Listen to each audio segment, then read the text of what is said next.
नमस्कार मित्रों। आज पुनः मैं आप लोगों के समक्ष एक नई कहानी लेकर हाजिर हुआ हूँ। एक बार की बात है, अपने देश में एक फकीर हुआ करते थे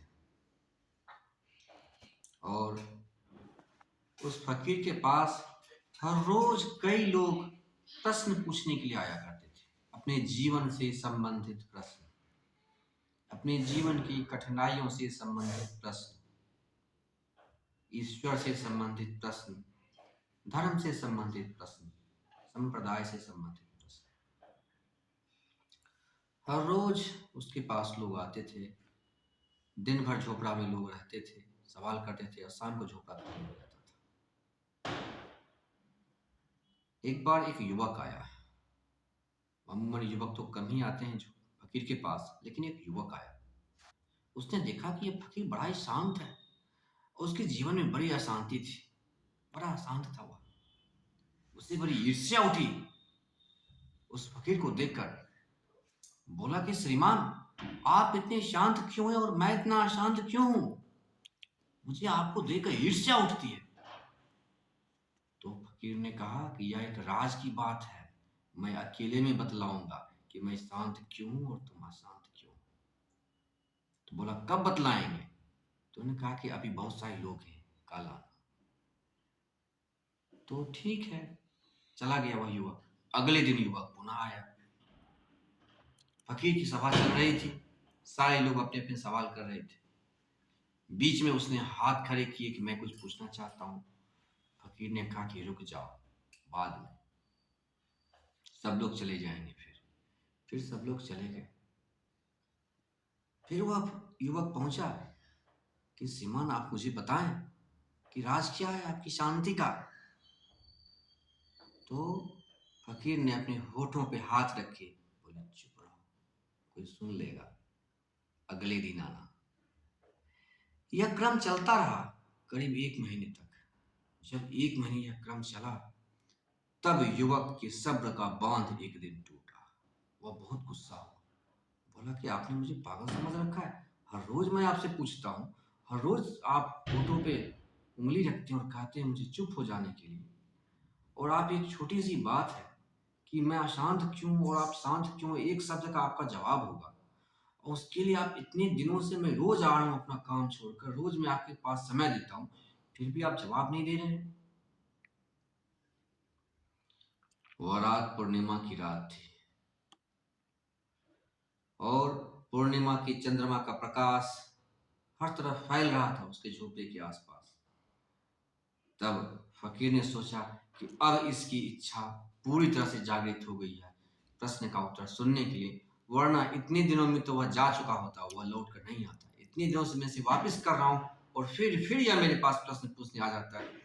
इसका मतलब है यह प्रश्न का उत्तर पाने की पात्रता रखता है।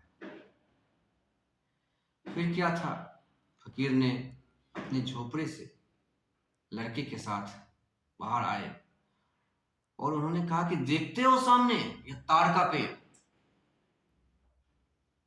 लड़के ने कहा, देखता हूं।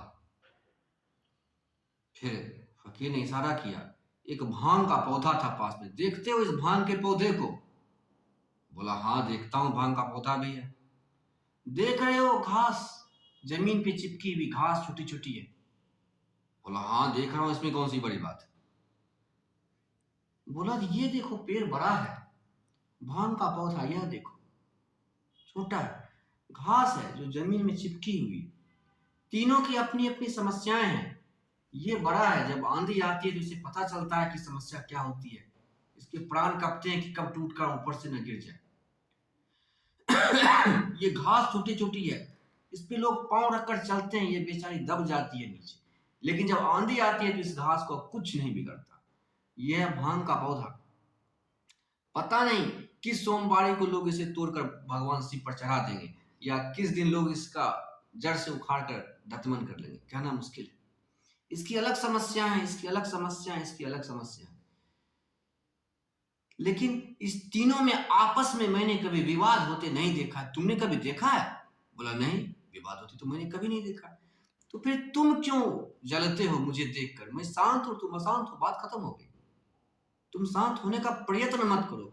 तुम शांत होने का प्रयत्न करने से एक और अशांति को पैदा कर देते हो।